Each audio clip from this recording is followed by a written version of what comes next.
Hello, I'm Pat Van Patten, and I want to welcome you two into the 21st century. This show will explore our options, our responsibilities, and our expectations as we approach the 21st century. My co-host, Johnny Darren, will introduce our guest.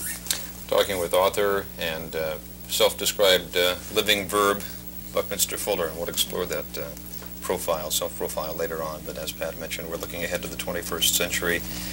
What do we need to do to get ready for it? What preparations, based on where we have arrived at this particular point in time? The question whether we're going to get there at all. Well, assuming the positive. I think it's typical of a man's misorientation and misconditioned reflexes to think about the 21st century as being something very close at hand. We're in an acceleration of human affairs. It's actually four-dimensional, going just like that, so that what's going on just in these few minutes while we're talking in world affairs is absolutely phenomenal. So to talk about the 21st century in many ways, I think, is called species. But we'll do our best to see what we can. I wrote something very recently. I actually like to read it, called Integrity. I don't know any. I had just been studying my world map, and you've seen. Let me have our world map. This is the Dymaxion map, right? And hold it up nice and vertically. This is the only map of the world where you can see the whole world at once, without any visible distortion of the relative shape or size of any of the parts, without any break in the continental contours. You have one world island and one world ocean. And it's absolutely faithful to look at. So I have made an enlargement of this, 67 feet long. You can put it down if you'd like now, sir. If you'd like to put it down.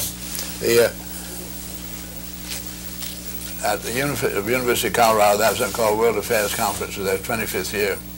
And I've been carrying on something called World Game for 55 years. And I had my map enlarged for the World Affairs Conference. It was April the 1st, so a very short time ago, a month and a half ago. It was 67 feet long, and it filled the basketball court in the University of Colorado's new event stadium. And Walter Cronkite incidentally sent on his TV crew for what he calls Universe to make pictures of that great map. Otherwise, I had that map stretched out as you saw it there, but what do we call 2:1 scale. And it was the data of the United States Air Force World Jet Navigation charts. So you saw the whole world at once, stretched out 67 feet, and it had everything that a jet navigator would see from its altitudes. It had all the railroads, it had all the main highways, had even towns down to 5,000 people. So it's amazing. You can see the whole world at once, yet you can see your own town, and you can see all the highways from your town to other highways. So you had to go and actually get close to the map and take off your shoes and walk around it to be able to see your own town. But there it was. You found there's the highway you're very familiar with. On this map, as I walked on it, my eyes were the height of 2,000 miles. I was up some of the great satellites are getting very important kind of pictures. The height of the moon at that scale was a 70-story building. We have many 70-story buildings nowadays. At that scale, the sun was 25 miles away. So we had it in Boulder, Colorado, and Denver was just 25 miles away. And from the hills in Boulder, you could see Denver. So you could really see the distance the sun would be in relation to the scale, yet you could see your own town. Suddenly we had an interrelationship with humanity with the cosmic orientation, and they were incredibly moved. With this map then, my 1 mile on it was 1/32 of an inch, and you can see that on a school ruler, 32nd of an inch. So that in any town that was 32nd of an inch showed up. Now, 32nd of an inch then, being a mile, Mount Everest, 6 miles, a little less than it. So we have 6 32nds of an inch. That's 3/16 of an inch. So 3/16 of an inch like that. That's the height of Mount Everest. So the other mountains are actually negligible. The deepest ocean was 3/16. There are not many of those very deep spots. The average ocean was only 1/32nd of an inch. So we've had the map is stretched out flat was actually correct. And what you would, as you were feeling about, that's the waviness of the paper took care of the highest mountains, the deepest ocean. So with this very true map and being able to feel yourself and seeing one world island, and that's all surrounded by the water, people were terribly, terribly excited. On that map then, began to find that there was 45,000 square inches of dry land, and there were 50,000 bombs, atomic bombs, waiting to be delivered. You could see on it the utter destruction of all humanity. Right. And this became so impressive to me. Realized I could really get people to understand and feel this extraordinary imminence, that I found myself writing this thing. A very large number of Earthians, possibly the majority, sense the increasing imminence of total extinction of humanity by the more than 50,000 poised for rocket delivery atomic bombs. Apparently no one of the 4.5 billion humans on our planet knows what to do about it, including the world's most powerful political leaders. Humans did not invent atoms. Humans discovered atoms together with some of the mathematically incisive laws governing their behaviors. In 1928, humans discovered the existence of a galaxy other than our own Milky Way. Since then, we've discovered 2 billion more galaxies, each averaging over 100 billion stars. Each star is a chain-reacting atomic energy plant. Humans did not invent the gravity cohering the macrocosm and microcosm of eternally regenerative universe. Humans did not invent humans, nor the boiling and freezing points of water. Humans are 60% water. Humans did not invent the 92 regenerative chemical elements. Humans did not invent the planet Earth with its unique biological life-supporting and protecting conditions. Humans did not invent the radiation received from our atomic energy generator, the sun, around which we designedly orbit at a distance of 92 million miles. The further away from its source, the less intense the radiation. With all the space of the universe to work with, nature found 92 million miles to be the minimum safe remoteness of biological protoplasm from atomic radiation generators. Humans did not invent the vast distance-spanning photosynthetic process by which the vegetation on our planet, Earth, can transceive the radiation from the 92 million miles away sun and transform it into the hydrocarbon molecules structuring and nurturing all life on planet Earth. Design is both subjective and objective, exclusively intellectual, mathematical conceptioning of orderliness of interrelationships. I'm going to read that once more. Design is both subjective and objective. You can see a design subjectively, or you can make a design objectively. But design is exclusively intellectual, mathematical conceptioning of orderliness of interrelationships. Did I follow that? You read that right? Since all the cosmic scale inventing and designing is accomplishable only by intellect, and is not the intellect of humans, it is obviously that of the eternal intellectual integrity we call God. All living creatures, including humans, have always been designed to be born unclothed, utterly inexperienced, ergo absolutely ignorant, driven by hunger, thirst, respiratory requirements, curiosity, or instincts such as the reproductive urge. Creatures are forced to take speculative initiatives or to follow the herd. Ecological life is designed to learn only by trial and error. Common to all creatures' experience is a cumulative inventory of only by trial and error developed problem-solution reflexes. That's enough, too long. Unique only to human experience is the fact that problem-solving leads not only to alternate pastures, but sometimes to ever more complex, incisive, comprehensively significant, metaphysically generalized, and intellectually challenging problems. Humans have had to make trillions of mistakes to acquire the little we have yet have learned. The greatest mistake we have ever made is to assume that the supreme authority over life and universe is not God, but is either like organized religions or the humanly constituted and armed most powerful socio-economic systems, leaders. The human power structures would compound this primary error by ruling that no one should make mistakes and punishing those who do. This deprives humans of their only by trial and error learning. The power structure's forbiddance of error-making has fostered cover-upping, self-deceiving, egotism, false fronts, hypocrisy, legally enacted or decreed subterfuge, ethical codes, and economic rewarding of selfishness. Selfishness has in turn fostered both individual and national bluffing and vastness of armaments. Thus we've come to the greatest problems ever to confront humanity. What can the little individual human do about the supranational corporate power structures and their seemingly ungovernable capability to corrupt? A successful U.S. presidency campaign requires a minimum of $50 million. Senadorships, $20 million. Representatives, $2 million.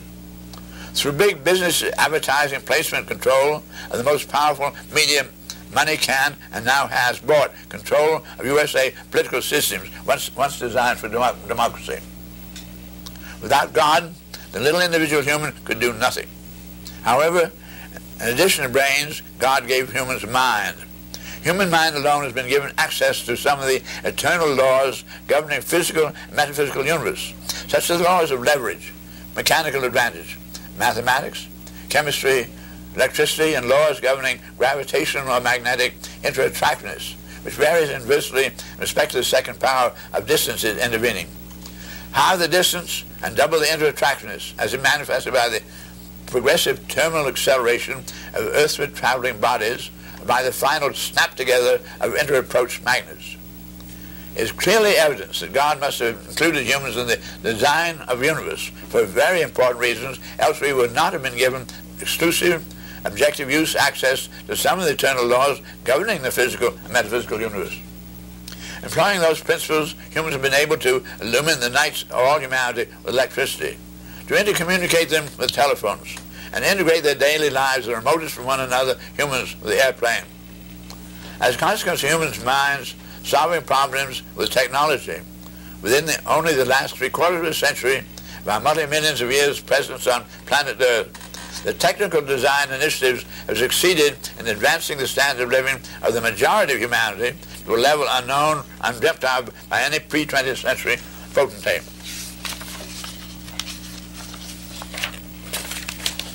Within only the last century, humanity has grown from 95% illiterate to 65% literate. Preponderantly illiterate humanity needed literate leaders. Now preponderantly literate humanity is capable of self-instruction and self-determination in major degree. Clearly humanity is being evolutionarily ejected ever more swiftly from all the yesteryear's group womb of designedly permitted ignorance.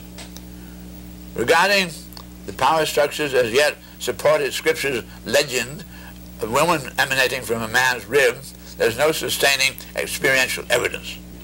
Humanity now knows that only women can conceive, gestate, and bear both male and female humans. Women are the continuum of human life. Like the continuous tension of gravity cohering space-islanded galaxies, stars, planets, and atoms, women are continuous. Men are discontinuous space islands. Men born forth only from the wombs of women have the function of activating women's reproductivity. The present evolutionary crisis of humans on planet Earth is that of a final examination for their continuance in the universe. It is not an examination of political, economic, or religious systems, but of the integrity of each and all individual humans, their responsible thinking, and unselfish response to the acceleration of evolution's ever more unprecedented events. These evolutionary events are the disconnective events, attendant upon the historic termination of all nations. We now have 160 national economic blood clots in our planetary production and distribution system. What is going on is a swift integration in a myriad of ways of all humanity, not into the United Nations, but into the United Space Planet people. always and only employing all the planet's physical and metaphysical resources only for all the people, this evolutionary trend of events will result in an almost immediately higher standard of living for all that's ever been experienced for anyone. The higher standard of living, the higher the standard of living, the lower the birth rate. The population stabilizing higher living standards will be accomplished through conversion of all the high technology now employed in weaponry production, redirected in living reproduction, blocked only by political party traditions and individually uncoped with obsoletely conditioned reflexes.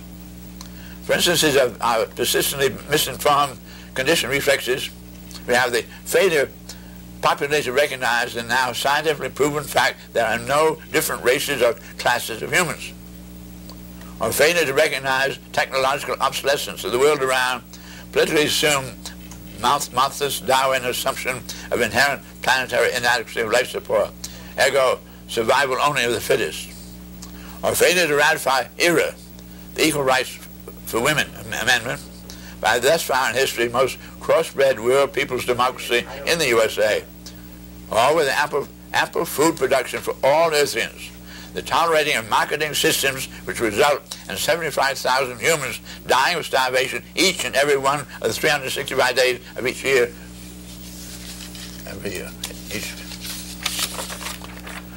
Certainly, unchallenged persistence of a myriad of such misinformed brain reflexings of the masses will signal such lack of people's integrity as a call for the disqualification of humanity and its elimination by atomic holocaust.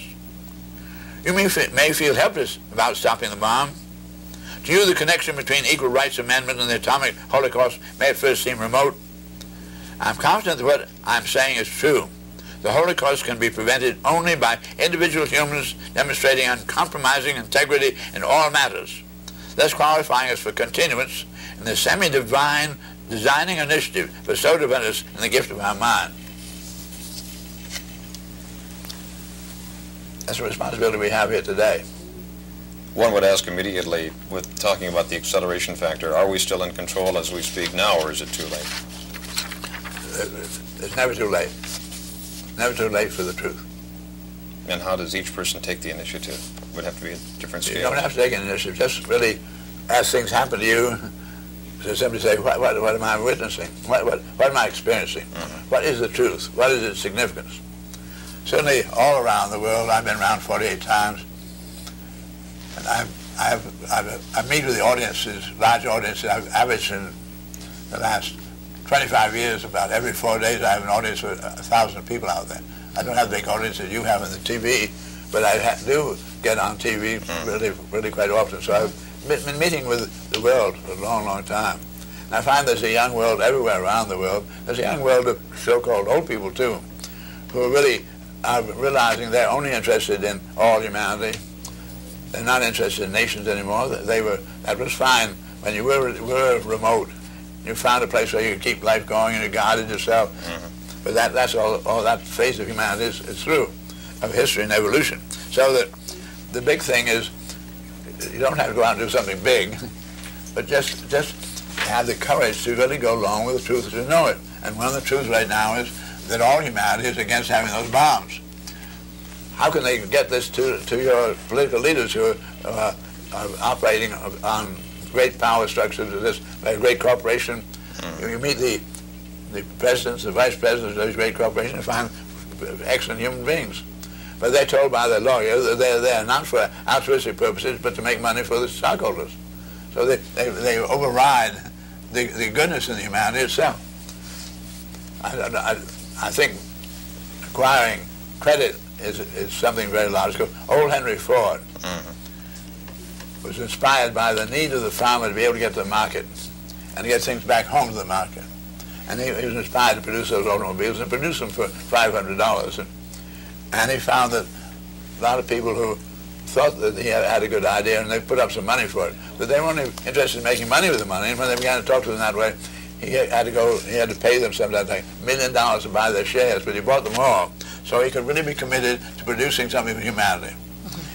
That his credit grew because he was doing so well, and so he could then have more and more capital capability.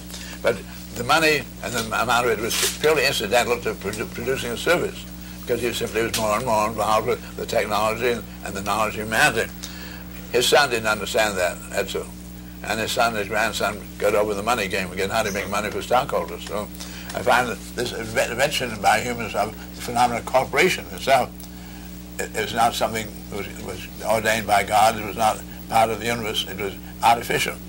And all the great corporations were invented and ordained by very powerful people. The King of England in the 13-something went into enterprise with people building ships. They go out in Paris and do anything they can to make money with those ships. And the king then invented limited liability. If you put up your money to go into the venture together, you make a whole lot with your venture, or you may not. But the point is, you are not liable if somebody fell overboard to the family. If the corporation went bust, you were not liable for the bills. In other words, this limited liability was a game that really threw things very powerfully on the side of people already very powerful. And that's where the corporation came from. And we have then all these games of today where corporations are absorbing other corporations and got to enormous power, where you don't even know who owns them, and they're all supranational. And yet they, amongst these properties they own, are corporations that have manufacturing munitions and so forth. So the directors and the executive officers are told by the lawyers, you have to make money. So they're not, there's no heart in there at all. So the whole question, for instance, right now about armaments and this enormous, you're going to take away all the rights of little people themselves, the poor people, in order to have money to buy armaments, so those corporations can make big dividends. These are very immoral things that are going on. So when I say what you can do is to get yourself versed in such matters and be able to talk about it and talk about it clearly. Let's have no more nonsense. Could you tell us what you think about the Falklands, the war that has started? Yes. I'd like to again come back to my map and look at it for a minute. They have another one, but look where the Falklands are. Look where the Falklands are, almost to the Antarctic, what you call the Great Roaring Forties. I have the same piece of my map arranged, instead of having one world island, I have one world ocean. And this one world ocean is centered around the Antarctic. 71% of the Earth's surface is covered with water. Only 29% is the dry land. So we found that here's the equator. I want you to look where the equator is. Here, here, here. 90% of humanity live north of the equator. Of the remaining 10%, 5% live within 1,000 miles of the equator, very close to it. Here again, it'd be that equator going around here. And another 4% live within 2,000 miles of the equator, south of it, and only 1%, the final 1%, live within 3,000. The next is 6,000 miles from the equator to the Antarctic. So the whole, really, that part of the Earth is not occupied by humanity. Humanity is all up in the northern hemisphere. Well, humanity's here. Remember, here, I say the equator, everybody's living in here. So, if you were then God, that's a thought of intellectual integrity, you might very well puppet humanity into doing various things. And I would say that the Russians, going back to the Russian Revolution of 1917, immediately after the revolution, the people who were the great masses were the serfs on the great farms, the great estates. So the people took over the farms. They're going to have all the productivity of the farms. But they found they couldn't possibly get their goods to the market, for instance. They didn't have the Henry Ford thing. And so the people were starving. So they realized that if they're going to get anywhere, they had to go to a new world as an industrialization of the technology, have the railroads, and then make the steel and refrigeration, all the things necessary to get those foods to people. They had to go through great privation. They went through the 5-year plannings, the first 3 plannings. 18 million people died of starvation while they were getting there, so it arrived at a very great sacrifice. Wow. They hoped to be able then, after they assumed World War II to be imminent, they assumed that after World War II, they would be able to turn their productivity on their people, their industrial productivity, to give them standard of living such as they saw in the Western world. They assumed that World War II was going to occur because they said if they were their new industrialization, they would be able to then produce this high standard of living. They would then be defying the great assumption of the Western world of capitalism that socialism wouldn't work.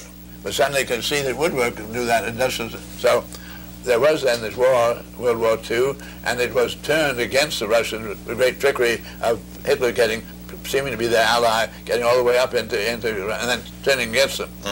And bombing all their factories and all their industrial productivity. So the Russians did survive. Then they assumed after World War II they would be able to turn their productivity and the people and everything would just be great. But they found that was not possible. They seemed to be, were called an ally of the United States, but the United States found they were so involved with production of machinery and war material things. They said, we can't carry on and declare dividends unless we keep on and get ready for World War III. So we got into the Cold War. And the Cold War then, with this détente, every time the Russians tried to get up to parity so they could bargain in some way, the United States introduced a new round of more and more of these atomic bombs. So Russians then said, something very important about these atomic bombs. Russia, as Khrushchev and Eisenhower, when they were the heads of their states, were told by their military, this is the first war that both sides lose. In the war of scimitars, so forth, it was a matter of the fast eye and muscle, alertness. But when it came to revolvers, whoever could squeeze the revolver first without jerking his hand, his bullet got away, and the other man's bullet never got away. So when we got to the bullet war, which we had a lot of, whoever shot first was the one that won. But with the new thing, with the atomic warhead and rocketry, because at the end of World War I, most we could fly was 15 miles. Suddenly came the rocket with World War II. And you could deliver at great distances, and then the Germans had the buzz bombs going out of England, but then they found much more. Wernher von Braun, as part of the German scientists, knew how he really sent these rockets intercontinentally. So these rockets went 14,000 miles an hour, which seemed to be very fast. But the radar, which we suddenly had, worked at 700 million miles an hour. So rocket was going to take 20 minutes to go from with the atomic warhead from continent to continent, 20 minutes. But the radar went there in, I said, 700 million miles, split second. So here's a new war where we're going to have the Western good man and bad man. And the bad man fires, but it's going to take 20 minutes for the world to get the, so the good man said, I see you shot a bullet at me, I'm going to shoot mine. So they both get their bullets. They said, let's get out of the way here. They found there's a new kind of bullet to follow wherever they go. And so they have 20 minutes. He said, I hate you so much for doing what you did. I'm going to let you have my biological warfare, then I'm going to let you have all the chemical warfare. By the time both the bullets begin to hit, everybody loses. And so Eisenhower and Khrushchev were told by the military, this is the first war in history where both sides lose. So both of them said, we can't. So they had a meeting in Geneva about the peaceful uses of the atom they're going to start it. Hoping to divert the idea. But I want to understand that's what's going on now. So the Russians have assumed, every time they get to parity to discuss the idea of disarmament, the United States introduced a new round of bombs. So we got this enormous inventory of 50,000 bombs. So I then want you to understand that what the Russians then said, we're going to build our military strength for conventional war. There's the only possibility we'll ever get to having turn our production on the people. And that is to have a military show where we have superiority. So they got into conventional war. And I'm going to hold on to this one more. They got into the conventional, again, they had no Navy, so they started building Navy, which they said the Americans aren't interested, they're only interested in those bombs. So politicians in America were saying we're way ahead because we have the bombs. So they built their Navy. They now have a military strength, their Navy, 3 times the strength of the American Navy. They built up enormous divisions, all kinds of other armaments. So the whole question began to get to, they wanted to be able to, their pressure of their people seeing all the luxurious living in America, and people say, why don't you said socialism is going to work for us, but you're not doing it, and you're putting all the production into armaments. So they said, we can't keep control of this situation any longer if we don't exercise our military capability right now. We're certainly not going to wait until the Reaganites take 10 years to build up armaments to balance us. We're going to have to act. So I've been wondering what the Russians would really do, and how they would be able then to have a showdown and not have the atomic bombs get involved. So then we can look at the map. So we really find that here's the Falklands. And they're thousands of miles away from humanity. You could play a game here of military showdown, and nobody would have any really particular recourse to using the atomic bomb there. If they did, it still would just be down there. So I think that what happened is that the Russians then, more than 5 years ago, began to deal very powerfully. The Argentines began to get all their wheat and their much more than they're getting from us, and their meats and so forth. And they've been building up. And they're very strong in all the Americas, with all the Latin world. And they play that game very powerfully. So I think that they're puppeting, and you don't see them there because they're primarily submarines. They took the winter. They picked the winter when, if you had surface ships, all the ice, incredibly difficult. But they've had their great submarines. And the submarines, I'm sure, are down there. And they've been unquestionably helping the Argentines with other equipment. But anyway, I expect the Russians will probably win this war. And you say, isn't that terrible? And I say, no, it's not terrible. I noticed that, I remember when Ustinov, the actor, had a beautiful moving picture where he was head of a great nation, or rather small nation, and immediately challenged the United States to war, because you found that the loser was always the ones that won. There's Japan and Germany today. So right, they were so built up. If we happen to lose this particular war, we're not going to lose very much, because number one about it is that the kind of idea of revolution is what the Russians thought it was in 1917, because the majority of their people were serfs. They said the thing they was to get the land from all those great landowners who didn't really have any right to it, so they just got it by the sword and power, so we must take it over.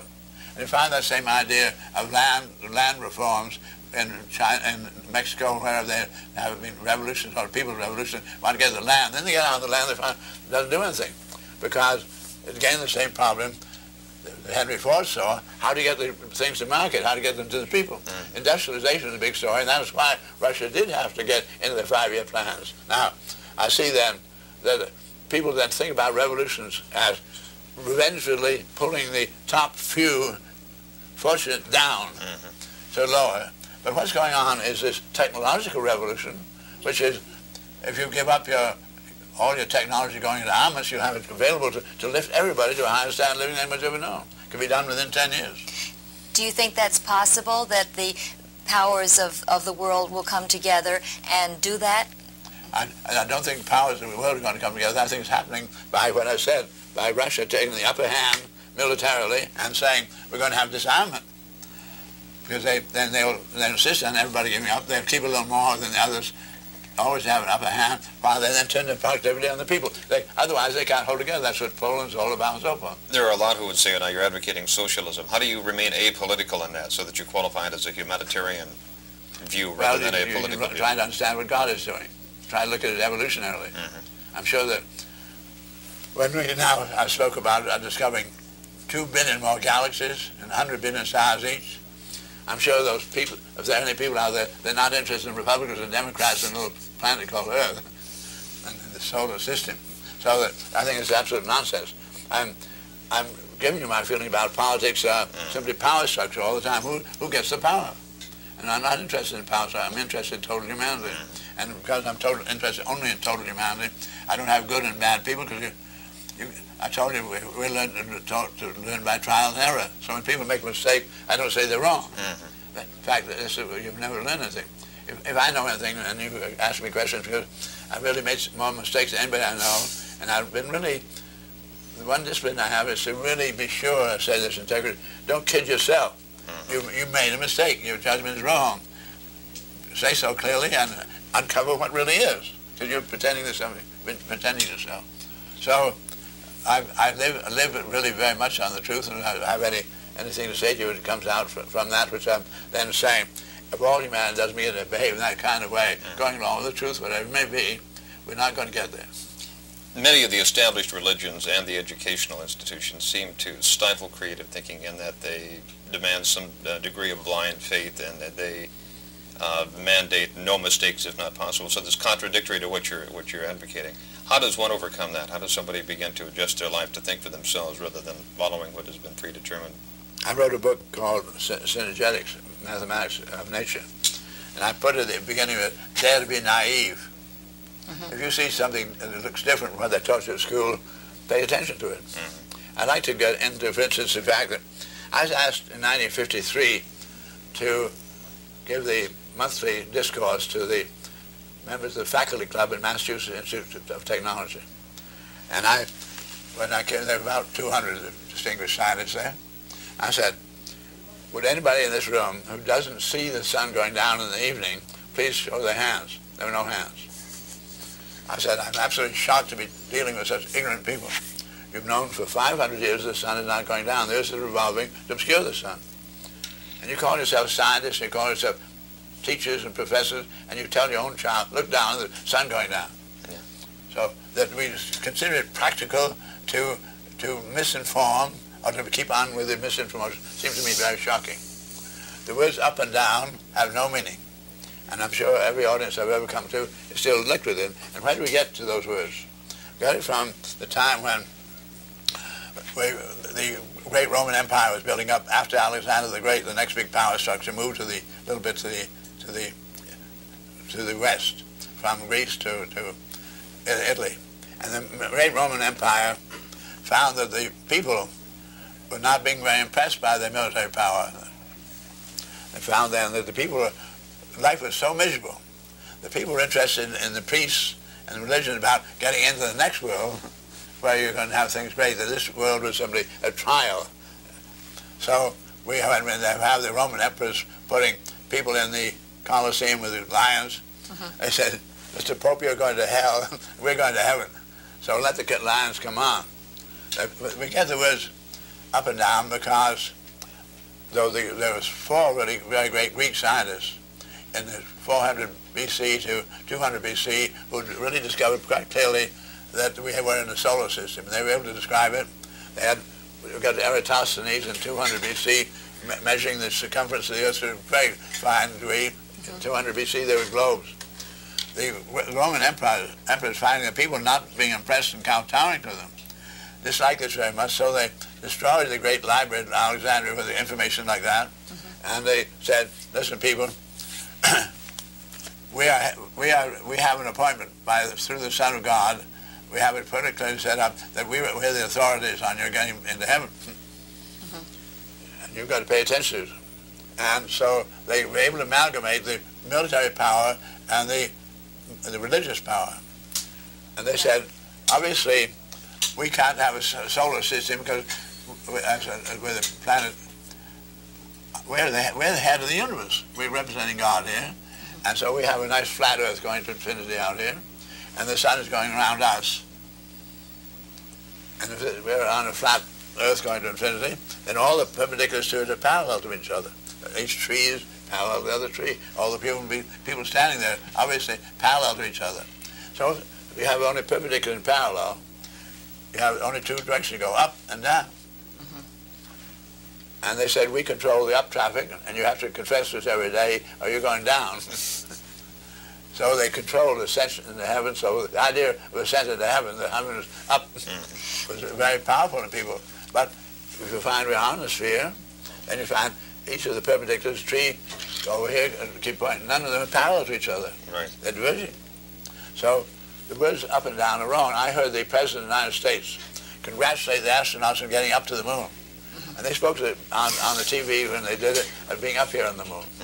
And they were in the direction of my feet when they said it.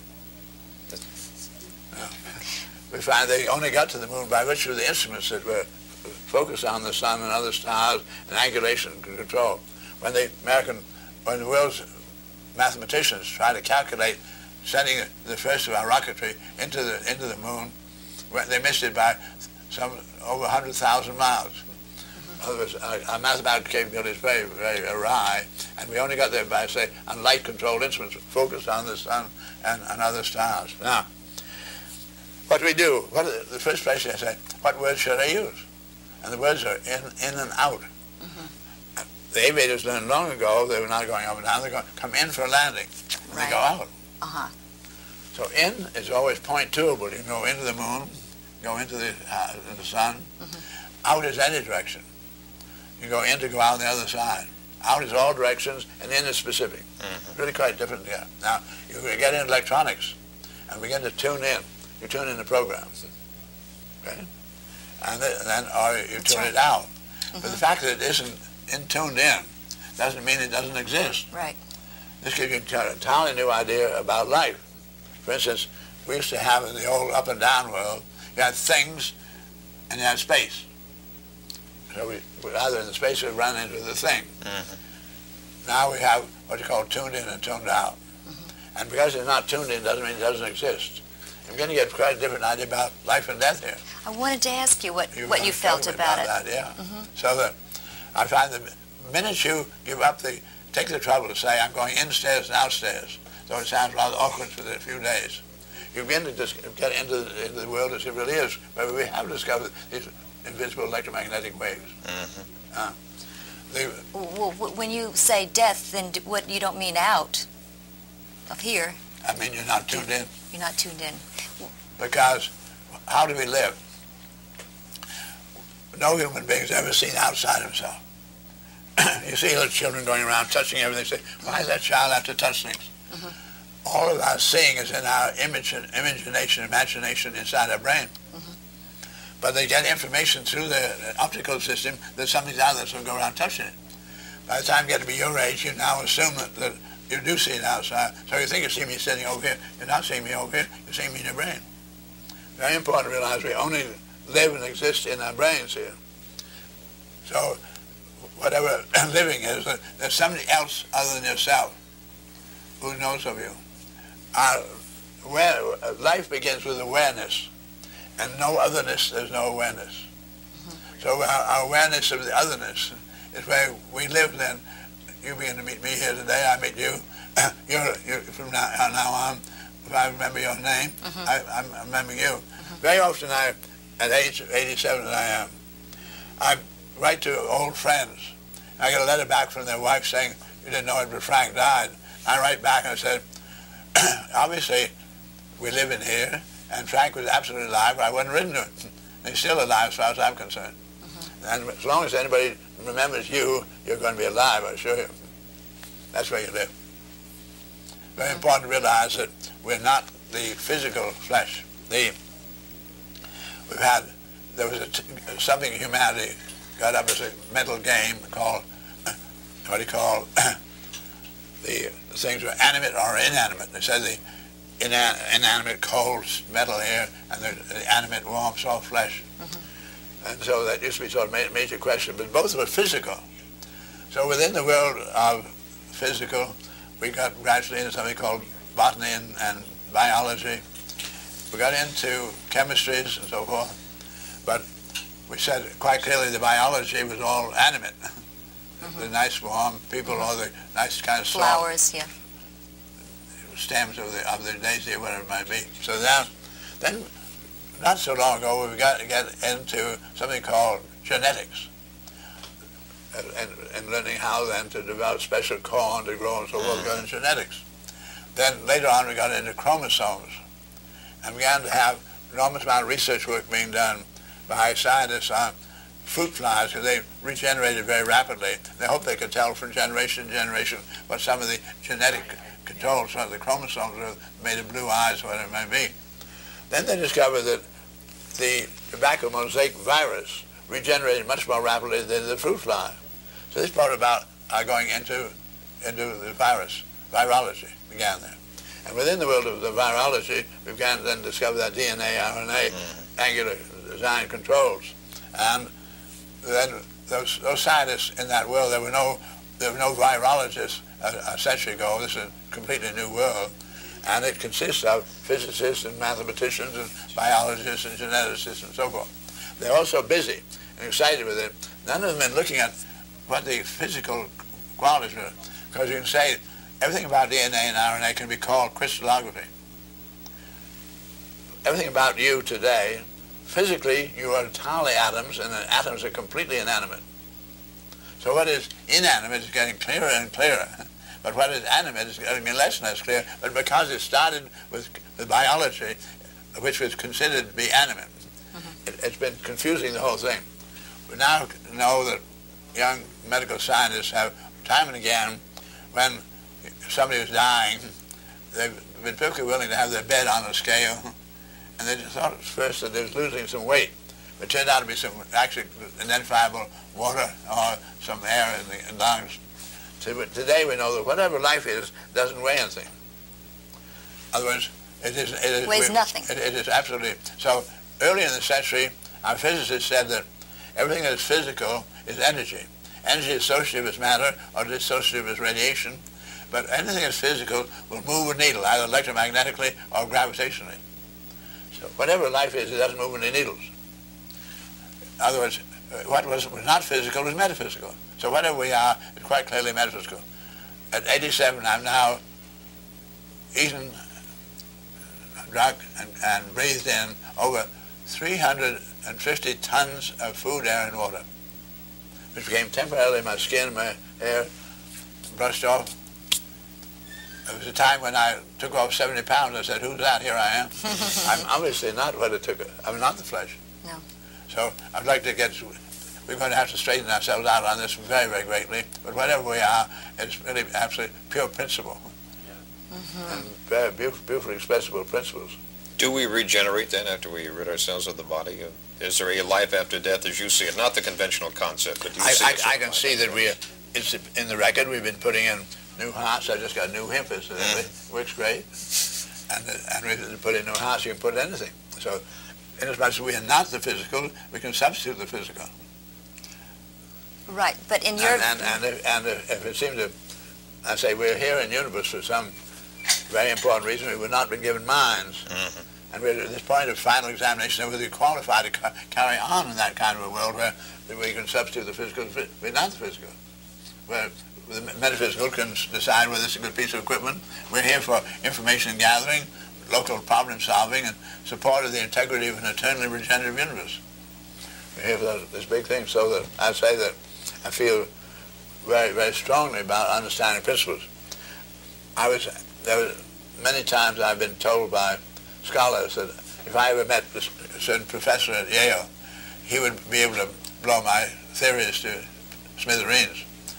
I finally was appointed to Yale and for a short term, and many of the students asked me to meet with this professor, and they asked me to meet with him on the TV.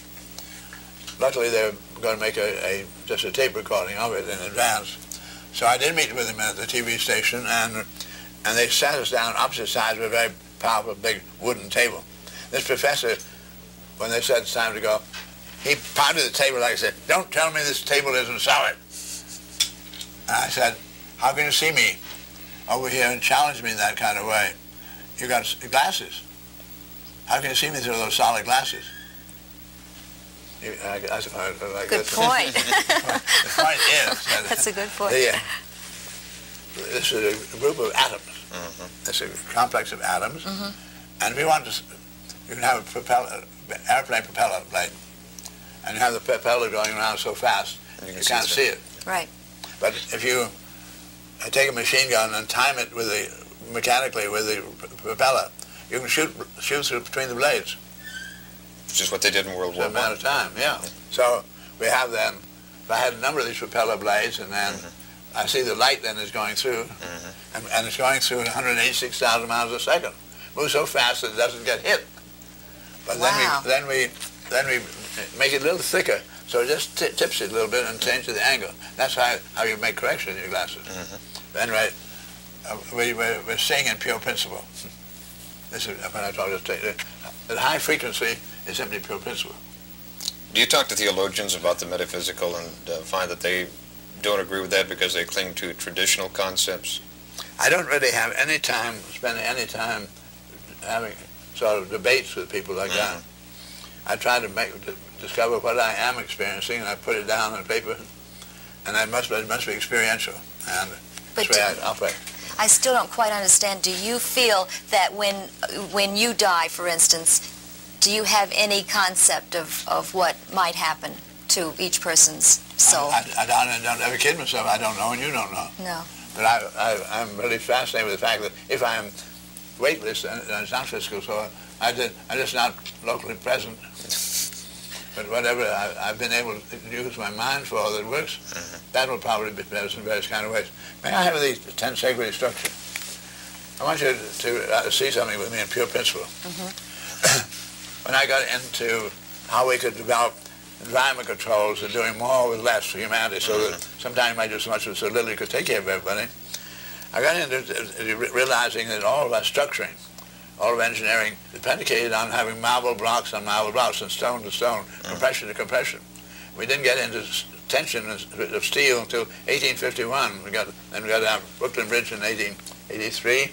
Anyway, I saw that the Earth doesn't touch the moon, and doesn't touch the sun, that the electron is as remote from the nucleus as is the Earth from the moon, in respective diameters. I said, nothing in the universe touches anything else. And all of our building is in terms of such touching, and assuming something called solids, when physics found there were no solids. So I said, can I discover how humanity can use its principles of holding things together? Because that's what Kepler discovered, was these planets were holding together, and with the sun and millions of miles apart.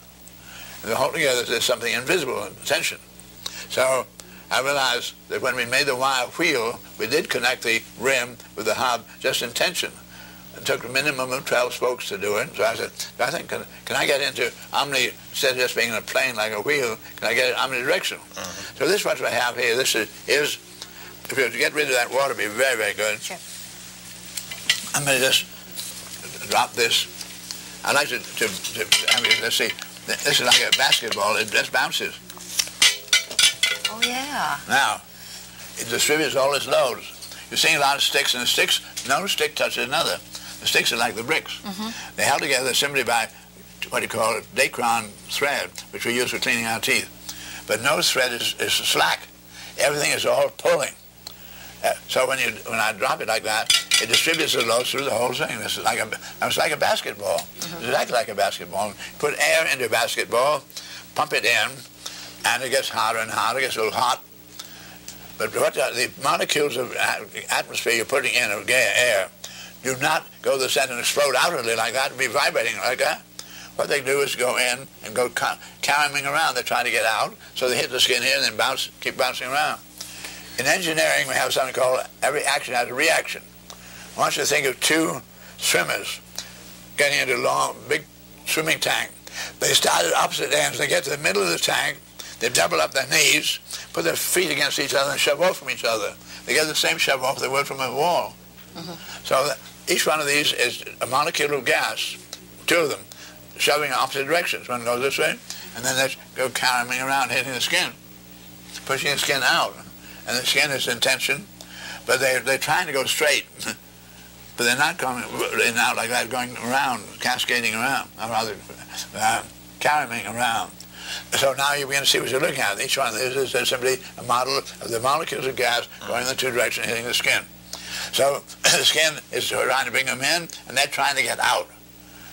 So I found that, yes, sure enough, now I have a way of enclosing space, which there's no limit in tension. There's no limit of distance. Like there's no limit of distance of the pull between the different atoms. For instance, we have one of our planets is 1 billion miles away from the sun, still being held. Otherwise, tension could be absolutely unlimited. But once I can do that, I now can enclose any amount of space with unlimited space. Can help doing it entirely in tension. And compression, very, very, very limited. So this became the essence of the geodesic domes. There are over 300,000 around the world now. They do so much with so little. The one we have over the exact south pole of our planet, by the way, on the exact south pole, at the south pole of our planet in the Antarctic, there's a lake a mile deep frozen. And so the scientists realized that borings are going to tell them a lot about biological life on that continent. So the scientists wanted that. So the United States Navy sent down one of our geodesic domes, 140 feet in diameter, and stainless steel and aluminum, and it's a beautiful thing. Went down one airplane, do so much with little, he was able to carry all the great, be actually buried in snow and still not be crushed. So I've learned then we can do so much with so little. The way of environment control and so forth. When I talk to you about it is feasible to take care of all humanity, I now know what I'm talking about. We have, when I was born, reality was everything you could see, smell, touch, and hear. And the year I was born, they discovered the X-ray. I couldn't see it. The year that I was born, Marconi discovered theoretical wireless. You couldn't see wires. And when I was 3, electrons discovered. We were entering an era of new reality, where there's no question about the reality of that electron, but you couldn't see it. So going from the visible to the invisible. And this is one of the reasons why society today is really at quite a loss about the things that I talked about, because 99.999% of everything's going to affect our lives tomorrow is being conducted in realms of reality, electromagnetic spectrum, where human senses cannot reach. We have to reach it by instruments, by the microscope or the telescope, whatever it may be. And so I see that 1970, when I'm going to get into environment controls like this, and I've kept track of the continual increase in tensile strengths of materials. For instance, wood, about 10,000 pounds of square inch tensile strength. Masonry joint, only 50 pounds. Production steel got to 50,000 pounds of square inch tensile strength. Brooklyn Bridge was built with the steel, went up to 70,000. World War I, we got into aircraft, chrome aluminum steel was called, and we got up to 110,000, twice the strength of mild steel for the same weight. When McCready flew, rather a young man, pedaled his little plane over across the Gossamer Albatross, across the British Channel. No newspaper said anything about the fact it was made out of so strong with so little weight that it was 95 feet wingspan. 95 is very big, and yet it weighed only 45 pounds. You could hold it in one hand. Thank you. And this was then because it consisted of carbon fiber, which has 600,000 pounds of square inch tensile strength against mild steel of 50. So this was doing, we began to do so much with so little. In 1970, in the world of invisibility, which I've been keeping track of for 50 years, all the increase of capabilities, 1970 we crossed the threshold when for the first time it was absolutely clear that in a 10-year design revolution we could have all humanity living high standard living I've ever known. This comes at just the time when we get to the point where now we get this imminent disarmament. If we do that, then take all those metals in endowment, and within 10 years we'd have everybody living, actually standard living, can't even be bought by billionaires today. Others we'll have 5 billion billionaires. It's a very different game from socialism, isn't it? But if I understand you right, it all rests on personal integrity. Everything rests on integrity. Loving the truth. How do we educate each other to initiate that within each one of us? Just glorying in your own personal experience of the times you caught yourself where you thought something was true, or somebody asked you to believe something. I had a lovely darling, 2 grandmothers, like others do, but one of them said, "Darling, you know how much I love you. You're only 4 years of age, but I'm absolutely convinced that 2,000 years ago, a virgin gave birth to a child. And this child then is very big, coming from a virgin, very special, and somebody called Christ, said, because you know how much I love you, how much I believe it." And I loved it so much, of course I believed it. And so what we have to do is to be able to overcome the fact that darling grandmother's one, but you have to give it if it's illogical. You know, that thing I read to you, the idea that women came from man's rib. Nothing could be more preposterous, and yet that's in the scriptures, that's in the Bible, that's all the religions teaching it. Right. How do we communicate beyond religions, beyond language barriers? And we have about 45 seconds remaining. A quick... A little bit of direction from you, if you can. As I say, there's a very deep knowledge always whether that's the truth or not. As far as our experience goes, sometimes our experience has been inadequate. Then our experience teaches something else. They had to cast off the old one and go with the new.